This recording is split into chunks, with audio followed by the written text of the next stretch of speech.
మనతోని BRS corporator Sunitha గారు అయితే ఉన్నారు. కొంత ఆ సందర్భంలో కొంత అవమానించారు అనే విధంగా బీఆర్ఎస్ నేతలు కూడా చెప్తున్న పరిస్థితి కనబడుతుంది. తనతోనే మాట్లాడదాం. ఇక్కడ ఎటువంటి పరిణామాలు జరిగాయి? ఇక్కడ బీఆర్ఎస్ కార్పొరేటర్లు చెప్తా ఉన్నారు అవమానించారు కార్పొరేటర్లు అన్నట్టు కూడా మేయర్ గారి పైన. అవమానించడం అంటే కేవలం నా మీద ఉద్దేశించి అవమానించారు. ఎందుకంటే నేను వాయిస్ రేజ్ చేస్తున్నా కాబట్టి నా మీదనే అవమానించారు. ఏంటంటే ఈరోజు జరిగిన జిహెచ్ఎంసి శానిటైజింగ్ డిపార్ట్మెంట్లోనే వీళ్ళకు ఇంత దారుణమైంది. ఈరోజు వీళ్ళకే రక్షణ లేకుండా పోయింది. జిహెచ్ఎంసి వాళ్ళకు ఈ రక్షణ లేకుండా పోయిందంటే మేయర్ గారు ఏం చేసిరు వీళ్ళకు? మొన్న అయిన ఘటన మీకు తెలిసిందే, రేపు ఐటమ్ అయింది. కనీసం శానిటైజింగ్ వాళ్ళు మార్నింగ్ వాళ్ళు 4-5కి వస్తారు. అంత పెద్ద ఘటన అయినప్పుడు మేయర్ గారు వాళ్ళకి స్పందించలేదు, ఇంతవరకు వాళ్ళని వెళ్ళి మాట్లాడలేదు, వాళ్ళ మీద ఎవరు చేసిరో వాళ్ళకి కంప్లైంట్ ఇవ్వలేదు. అంటే ఇంతగానం గవర్నమెంట్ ఏం చేస్తున్నది? వీళ్ళ మీద ఇంత తప్పుడు చేస్తుంటే కూడా వాళ్ళ ఇంట్లో ఒక జాబ్ ఇవ్వాలని మేము కోరుకున్నాము. మా మీదనే కక్ష కట్టి మేము ఈరోజు మా బస్సులలో ఏమేమి ప్రాబ్లమ్స్ ఉన్నాయో అవన్నీ తీసుకొస్తుంటే కూడా మా దగ్గర కూడా అన్ని చింపేయడం జరిగింది. ఎందుకంటే సమస్యలు అన్నప్పుడు మమ్మల్ని పబ్లిక్ ఎలక్ట్ చేసుకున్నప్పుడు మా సమస్యలు మాకు ఉంటాయి. మేము తీసుకురావద్దు అన్నప్పుడు మా లోపలికి ఎందుకు మమ్మల్ని దౌర్జన్యంగా చింపేసేయాలా?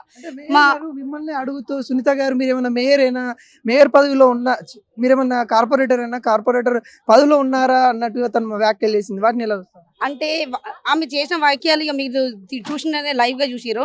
ఎందుకంటే ఆమె ఒక రకంగా నా మీదనే పగబట్టింది. ఎందుకో నాకు తెలియదు కానీ నా మీదనే ఏకంగా పగబట్టింది. మరి మేము కార్పొరేటర్ కానప్పుడు ఆమె మేయర్ ఎట్లా అయింది?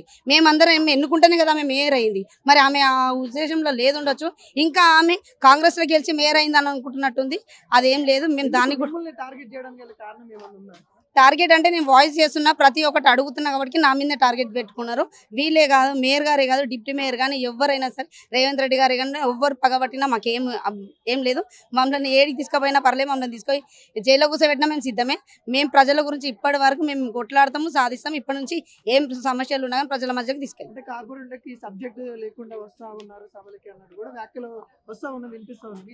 మాకు వాక్యాలు లేకుండా అంటే ఇప్పుడు మాకు లేనప్పుడు మాకు మైక్ ఇచ్చినప్పుడు మేము మాట్లాడేటప్పుడు వినాలి కదా.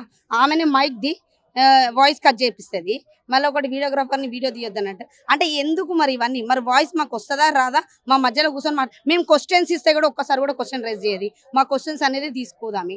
మరి ఎందుకో ఏమో తెలియదు కానీ మా మీద ఒక పగ అంటుంటే మెయిన్ ముఖ్యంగా బీఆర్ఎస్లో కార్పొరేటర్ల మీద నా మీద ఒక మెయిన్ పగ ఉంది.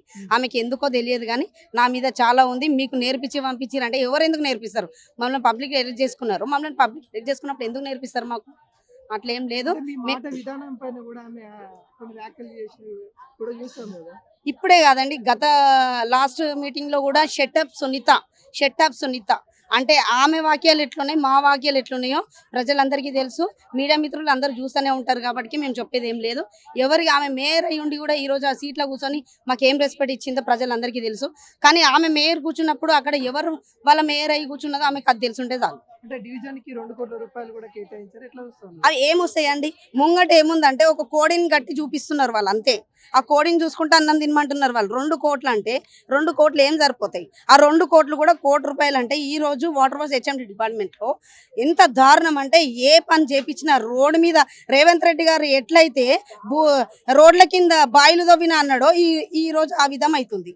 అంటే ఆ బాయిలు మరి ఎప్పుడు మూస్తారో మాకైతే తెలియదు కానీ అందులో ఎవరైనా పడితే రేవంత్ రెడ్డి వచ్చి తీయాల. ఎందుకంటే అట్లా అంత దౌర్జన్యంగా ఉన్నాయి మరి గుంతలు గిట్లా. ఈ రోజు వాటర్ వర్క్స్కే పోతుంది. ఎందుకంటే వాళ్ళు ఎప్పుడు చూసినా కానీ మా దగ్గర బిల్లు లేదు అని అంటున్నారు. వాళ్ళ అమౌంట్ లేనప్పుడు మరి ఇదేం ప్రభుత్వము? అంటే 2 ఏళ్ల నుంచి ఇప్పటి వరకు కనీసము సివరేజ్ లైన్స్ వేయని పరిస్థితులు ఉన్నారంటే ఎంత దారుణం చెప్పండి.